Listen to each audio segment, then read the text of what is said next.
Bah, par exemple, un entretien d'embauche, je vais pas lui parler comme si je parlais au boucher d'à côté.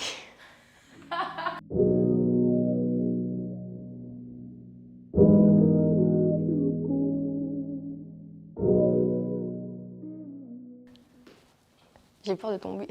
T'inquiète. Je m'appelle Inaya, j'ai 16 ans et je suis élève en seconde B à Édouard Branly. Moi, je suis une jeune fille. J'ai un assez gros caractère, j'ai le sang chaud et j'aime pas trop l'école. Enfin, ça dépend. Mais j'aime pas le système de moyenne générale et de notes et tout, qui ça met la pression pour rien et voilà. Et j'ai pas trop de passion. J'aime bien dormir et manger. Moi, je pense que j'étais plutôt à l'aise de parler en public sur des sujets qui m'intéressaient et que je voulais défendre. Mais sur des sujets qui ne m'intéressent pas trop ou que je ne connais pas trop, j'ai un peu la flemme de parler sur ça. Mais sinon, moi, je trouve que j'ai une bonne relation avec la prise de parole en public. J'étais trop contente quand je savais qu'on allait avoir une formation Trouve ta voix, parce que déjà, ça permet de sauter un peu des cours de français. Pardon, monsieur Camus. Mais je trouve que c'est cool et puis ça permet de faire autre chose à l'école et ça donne plus envie déjà d'aller à l'école. Et aussi, Luce, elle était trop gentille. Et moi, les petits jeux qu'elle faisait avec les élèves, en plus, comme on était en demi-groupe, je trouve que c'était mieux, parce qu'il y avait plus d'écoute. Et c'était comme un comité restreint. Du coup, on était plus à l'aise à prendre la parole. Et moi, je trouvais que c'était bien, c'était drôle. Oui, moi, c'était facile. Il y en a, je prenais pas trop au sérieux. Par exemple, regarder droit dans les yeux. Alors, ça me faisait trop rire. Ça veut dire que je faisais rigoler la personne en face de moi, mais non, moi, j'ai bien aimé et je trouvais que c'était assez simple. Attends, faut que je cherche. Mon moment préféré, je pense, c'était déjà les jeux de regard un peu parce que c'était drôle, mais aussi, oui, c'est avec Luz qu'on est allé dans la cour et qu'on devait s'en mêler et tout. Ça aussi, j'ai bien aimé parce que c'était drôle. Et on devait s'en mêler, enfin, on devait se croiser les bras d'une certaine manière et après se démêler le plus rapidement possible. Et comme on a gagné, non, mais en vrai, c'était bien. Mais toutes les séances, elles étaient bien. Mais j'ai bien aimé aussi quand on parlait. Alors j'ai oublié, pathos, ethos et le troisième, je sais plus. Je trouvais que c'était intéressant et du coup tout prenait sens un peu dans la vie de tous les jours et tout. Des fois je me disais ah ok ça c'est ethos, ça ok ça c'est pathos et tout. Mais du coup voilà, j'ai un peu tout aimé. Oh la question. J'ai appris, enfin j'ai pas appris mais ça m'a confirmé que je savais pas trop bien parler. Que je parlais avec des mots qui n'étaient pas forcément français, ou quand je passe à l'oral, je bégaye de ouf. Parce que moi, quand je passe à l'oral, j'ai l'habitude de parler hyper vite et de tout enchaîner. Sauf que du coup, des fois, je m'en mêle les pinceaux et je dis n'importe quoi. Mais sinon, ça m'a fait faire une réflexion sur de la thèse qu'on avait faite. Est-ce que notre passé détermine-t-il notre avenir? Et du coup, ça, c'était intéressant de travailler sur ça. Parce que je trouve que c'était une bonne problématique. Et heureusement que c'est cette problématique, parce que l'autre, je sais plus c'était quoi, mais elle m'avait pas trop plu. Donc heureusement c'était ça. En fait, je partais sur un truc, et après j'allais sur un autre truc, parce qu'en fait, il y a tellement de possibilités, parce que j'étais un peu d'accord et pas d'accord avec la problématique. Ça veut dire vraiment, je suis partie... j'arrivais pas à rester sur une idée fixe, il fallait que j'aille partout, parce que pour moi, c'est trop de trucs, cette thèse, enfin, cette problématique. Et du coup, et tout ce que les élèves ils ont dit dans la classe, c'était un peu vrai aussi. Il y avait tout le monde avait raison. Mais je pense que ça permet aussi d'être plus empathique. Parce que quand on pense, moi c'était par rapport à là d'où on vient, ça impacte ce qu'on fera plus tard et tout. Je pense, par exemple, nos parents, des fois on est un peu dur avec eux et tout, mais parce qu'ils sont durs avec nous, mais par rapport à ce qu'ils ont vécu eux quand ils étaient petits, ils sont nés dans des milieux pas faciles du tout, alors que nous on a eu la facilité et tout pour la plupart d'entre nous. Et on a un toit sous la tête, de quoi manger tous les jours et tout, et on peut pas vraiment se plaindre par rapport à ce que des parents ont vécu, ou même nos grands-parents et tout. Du coup ça permet vraiment de moins se plaindre. Du coup, les gens maintenant, ils me prennent pas plus au sérieux, mais c'est plus sérieux de parler avec des bons mots que de parler avec des mots qu'on invente ou qu'on reformule ou quoi. Et du coup, c'est mieux. Bah, par exemple, un entretien d'embauche, je ne vais pas lui parler comme si je parlais au boucher d'à côté. Je voulais pas trop passer parce que je voulais pas qu'on vote pour moi pour que j'aille plus loin parce que ça me stresse trop. En fait, les trucs comme ça, où c'est un grand public, en fait, j'ai pas de mal à prendre la parole devant les gens, mais quand c'est un grand public avec des... Enfin, il n'y a pas des enjeux, mais c'est un vrai truc, bah, ça me stresse trop et tout. Même là, j'étais un peu stressée pour venir et tout, alors que maintenant, ça va. Mais quand il y a je sais pas, quand il y a un point de rendez-vous à prendre, avec une heure précise à respecter, faut un jour et tout, bah, ça me stresse. Parce que, ouais, c'est à cause de quand j'étais petite, j'ai fait 10 ans de gym et ça m'a un peu traumatisée de la rigueur qu'il y avait. Ça veut dire que maintenant, j'ai toujours des... C'est pas des séquelles, mais j'ai toujours des habitudes comme ça de la gym qui font que ça me stresse un peu pour tout et pour rien, alors qu'il n'y a rien. Mais du coup, voilà. Et j'aurais bien aimé juste dire mon discours devant la classe, juste devant la classe pour je pense qu'ils prennent compte de ma voix. Mais sinon, en vrai, je suis pas trop déçue. Mais c'est à cause de mes entraîneurs. J'ai fait de la gym depuis que j'ai 5 ans jusqu'à mes 14-15 ans.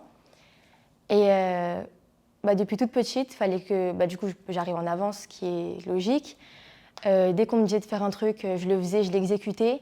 Si je ratais, il fallait que je recommence jusqu'à ce que je réussisse parfaitement le truc. Il fallait que je fasse l'élément 10 fois d'affilée, par exemple, réussi, sans tomber, avec tout bien réalisé.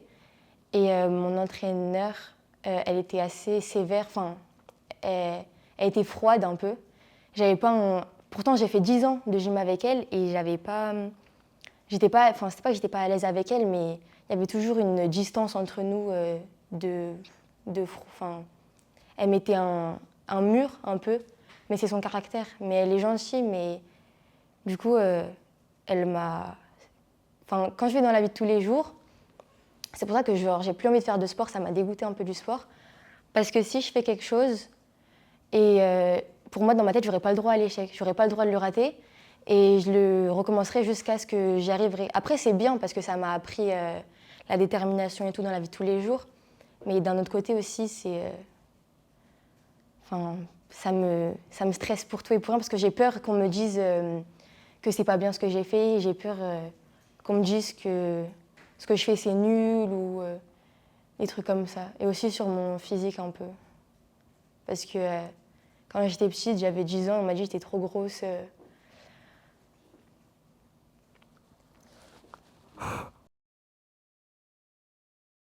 Bah, y a des profs. Après, à Branly, en vrai, les profs, ils sont tous gentils, mais il y en a. euh, ils sont pas très amicaux, je sais pas comment dire. Ils sont pas très gentils, mais je pense qu'il faut mettre. Ouais, faut. Comment on dit? Pas pas le truc Montessori là, mais en mode gentil avec tout le monde et pas mettre un élève dans une case juste par rapport à ses notes ou parce qu'il fait des bêtises en classe ou quoi, parce qu'en vrai, on est intelligent partout. Enfin, pas dans tous les domaines, c'est ça que je veux dire, mais on est tous intelligents quelque part. Et l'école, en vrai, c'est pas... faut pas que les élèves, ils se mettent dans des cases par rapport à leurs notes ou à leur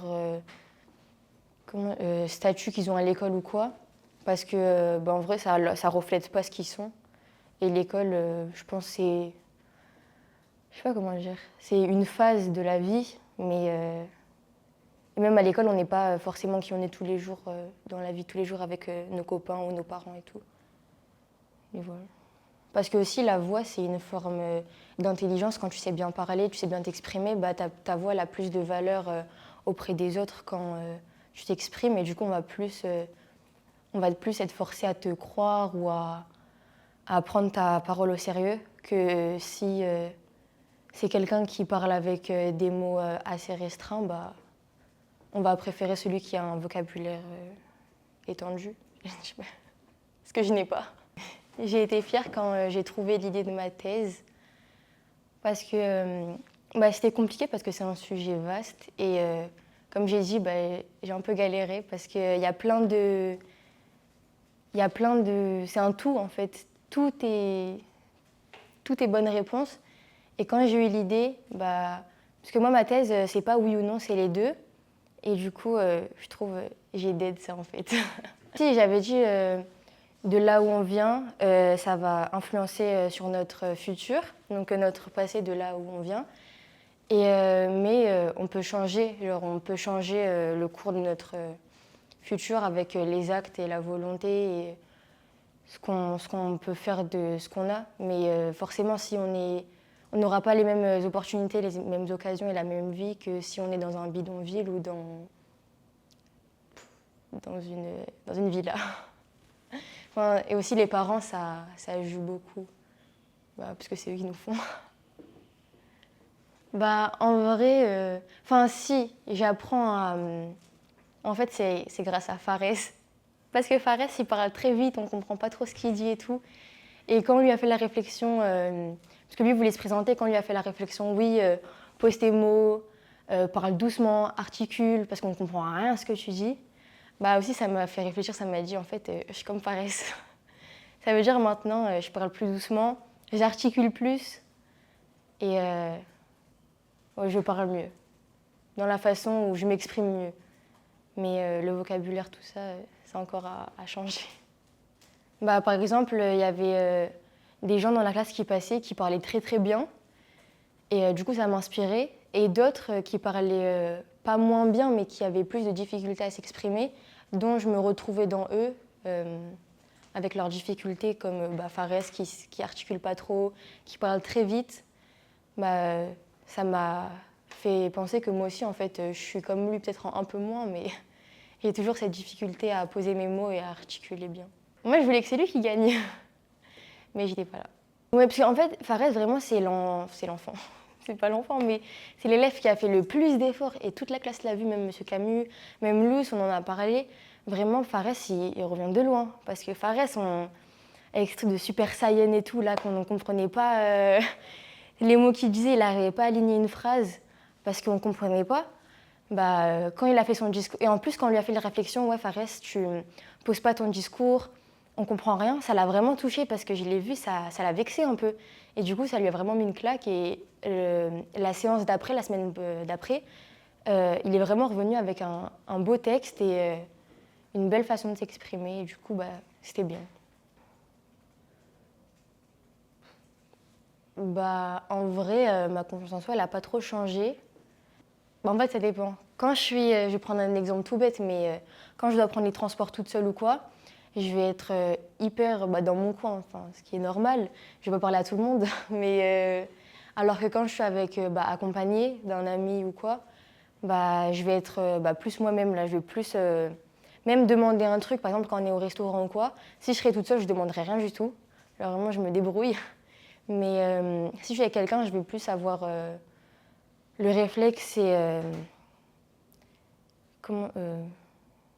j'aurais pas plus confiance, mais ouais, j'aurais plus confiance en moi pour aller demander quelque chose à quelqu'un ou demander une information ou aller vers les autres quand je suis avec des personnes avec moi. Par exemple, demander une sauce au McDo. Non, McDo, faut boycott. Au Quick. Demander une sauce au Quick, maintenant je le fais. Avant, je le faisais pas du tout. Avant, mais je demandais à tout le monde d'aller me chercher quelque chose, d'aller me chercher quelque chose. Là, ça va. Mais c'est vraiment des exemples ridicules, mais des trucs comme ça, ou je sais pas, des fois quand je suis à Paris, je sais pas, moi, demander quelque chose, dans des lieux que je connais pas, pas demander mon chemin, mais demander des petits trucs comme ça, qu'avant, je n'aurais pas fait. Vraiment, maintenant, je m'adapte plus, et même, il y a pas longtemps, quand Darren était en vacances, j'étais toute seule. Et je m'ennuyais trop, et ça veut dire je suis partie aller voir la Tour Eiffel toute seule. Alors qu'avant, jamais j'aurais fait ça, parce que j'avais trop peur. Le métro, les changements de métro, imagine je vais dans la mauvaise direction, imagine je trouve pas c'est où. Alors que j'ai pris mon casque, j'ai pris mon sac, je suis partie et j'ai suivi la foule.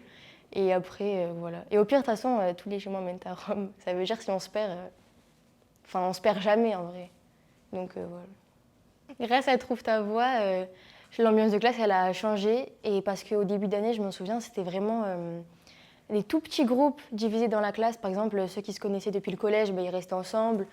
Ouais, c'est vraiment ceux qui se connaissaient depuis le collège, bah, ça formait des petits groupes. Et ceux qui connaissaient personne, bah, ils restaient un peu tout seuls. Ou sinon, plusieurs personnes qui connaissaient personne, bah, ils allaient ensemble. Mais vraiment, la classe, c'était vraiment, vraiment, vraiment divisé. C'était pas une classe entière. Mais maintenant, fin d'année, tout le monde parle avec tout le monde. On n'a pas de difficulté à parler à quelqu'un de la classe, un groupe, on connaît tout le monde. Et je pense la classe, elle forme un bloc maintenant que plein de petits éparpillés. Bah, si un jeune me dit qu'il n'a pas sa place dans la société, bah, moi je lui dirais qu'on a tous notre place et qu'il faut juste la trouver et que bah, tu as le temps de la trouver, c'est pas forcément maintenant, aujourd'hui ou tout de suite. Tu prends le temps, tu découvres un peu tout et tu as la vie devant toi et voilà. Bah, moi, je retiens que vraiment, c'est important quand une personne prend la parole, il faut vraiment, vraiment émettre aucun jugement parce que c'est un petit truc, un petit sourire moqueur ou quoi qui peut casser la personne, vraiment, même si pour nous, c'est rien et qu'on rigole avec nos potes ou quoi, mais pour la personne qui passe et qui parle, c'est la pire chose parce qu'elle met sa confiance dans nos mains et nous, on rigole dessus, on ne la prend pas au sérieux. Et bah moi, je pense vraiment que le plus important, c'est l'écoute et la tolérance. Et vraiment s'écouter les uns les autres sans émettre des jugements négatifs. On peut faire des jugements constructifs, mais sans être méchant. Moi, j'aimerais dire, dites tout ce que vous avez sur l'esprit, vous privez pas. Bon, sauf si c'est méchant, hein, vous dites pas, mais vous gardez pour vous. Mais si vous avez envie de dire un truc ou de parler, vraiment de dire n'importe quoi, hein, dites-le, même si c'est inutile à vos yeux, mais c'est utile pour d'autres. Et vraiment, dites tout ce que vous voulez, parce que de toute façon, on n'a qu'une vie. Et en vrai, même si tu penses que tu dis un truc bête ou un truc ridicule, bah, les gens ils vont oublier en fait, parce que tout le monde se soucie de sa personne et pas de la tienne ou de la vôtre. Et ça veut dire que si tout le monde pense que oui, ils vont me regarder, bah non en fait, parce qu'ils pensent qu'à eux. Et du coup, voilà, faut pas avoir honte ou faut pas se restreindre par rapport aux autres, vu que tout le monde pense comme vous en fait. Parce que les jeunes, c'est l'avenir de demain. Et si on laisse pas la place de s'exprimer aux jeunes, bah, il n'y aura pas d'avenir parce que bah, les adultes, les vieux, bah, ils vont mourir. Et après, bah, du coup, les jeunes, s'ils n'ont pas eu leur place, bah, ils ne vont pas construire un avenir meilleur.